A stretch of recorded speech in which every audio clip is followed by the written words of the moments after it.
Salam dalam keheningan saudara-saudaraku yang dikasihi oleh Tuhan. Saat ini kita memasuki ruang hening 52 dengan judul Empati. Mari kita siapkan hati kita di dalam doa. Sabdamu adalah pelita, kekuatan, dan juga penuntun langkah kami. Saat ini kami akan menerima firman-Mu. Mampukan kami untuk menjadikan firman-Mu penuntun dalam setiap langkah kehidupan kami. Terima kasih Tuhan, dalam nama Yesus Kristus kami berdoa. Amin. Saat ini kita akan bersama belajar dari Kejadian 9 ayat 21 hingga 29.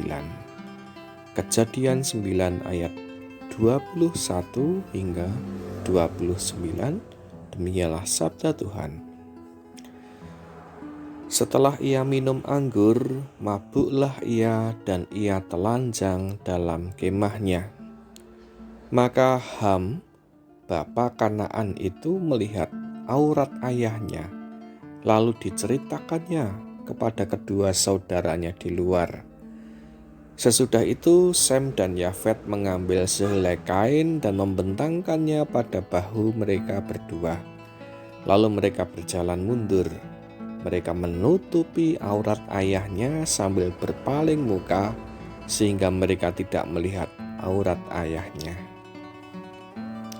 Setelah Nuh sadar dari mabuknya dan mendengar apa yang dilakukan anak bungsunya kepadanya, berkatalah ia, "Terkutuklah Kanaan, hendaklah ia menjadi hamba yang paling hina bagi saudara-saudaranya." Lagi katanya, "Terpujilah Tuhan Allah Sem, tetapi hendaklah Kanaan menjadi hamba baginya." Allah meluaskan kiranya tempat kediaman Yafet, dan hendaklah ia tinggal dalam kemah-kemah Sem, tetapi hendaklah Kanaan menjadi hamba baginya. Nuh masih hidup 350 tahun sesudah air bah. Jadi Nuh mencapai umur 950 tahun, lalu ia mati. Demikianlah sabda Tuhan, yang berbahagia kita yang menerima firman Tuhan dan melakukannya. Salam sehat dan bahagia saudara-saudaraku yang dikasihi oleh Tuhan. Dulu ketika terjadi gempa bumi tahun 2006, ada fenomena yang disebut dengan wisata bencana. Banyak orang yang berdatangan ke tempat bencana alam itu dengan tujuan untuk berfoto-foto atau selfie. Mereka berfoto-foto di antara runtuhan rumah. Mereka berselfie di antara anak-anak yang kehilangan tempat tinggal.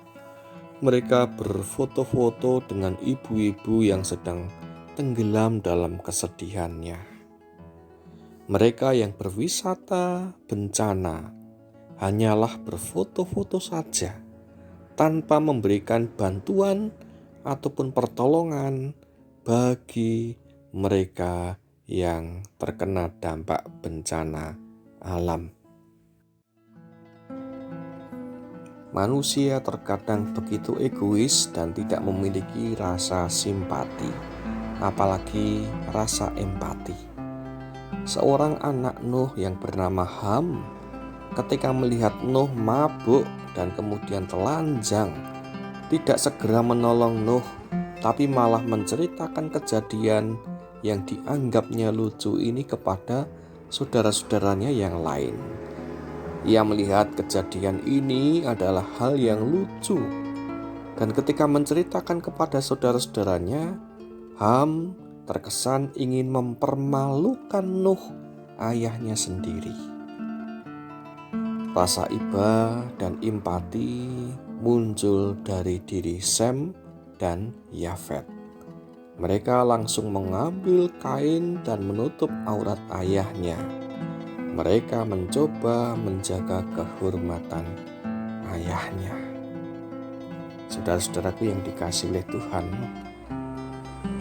Ham yang malah menceritakan kepada saudara-saudaranya adalah gambaran manusia yang tidak memiliki kepekaan batin. Ini sama seperti wisatawan bencana tadi yang hanya ingin bersenang-senang di atas penderitaan orang lain. Mari kita meneladan apa yang dilakukan Sem dan Yafet, yaitu bagaimana mereka melakukan tindakan yang nyata.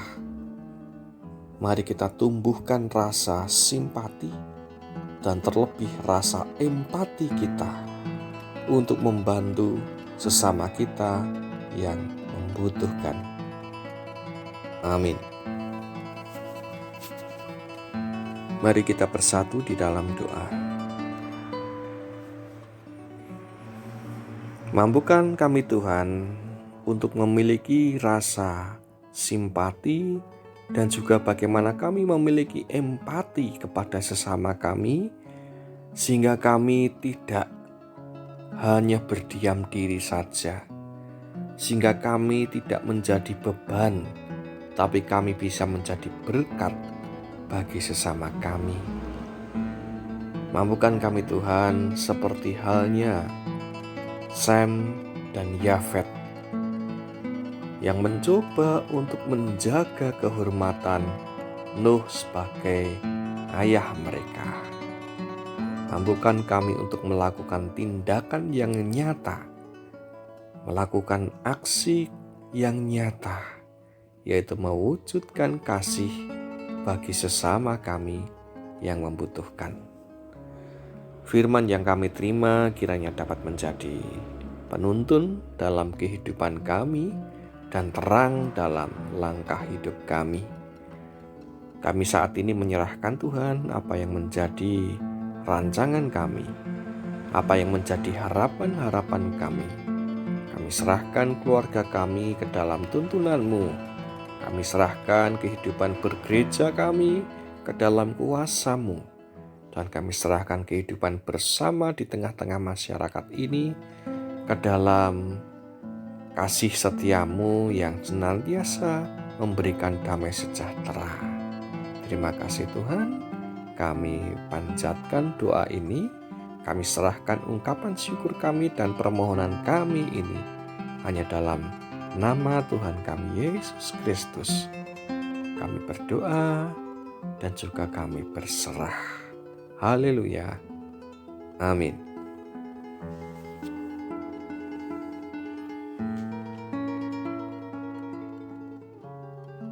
Demikianlah kita telah bersama-sama merenung di ruang hening. Dan sampai jumpa di ruang hening selanjutnya. Tuhan memberkati kita semua.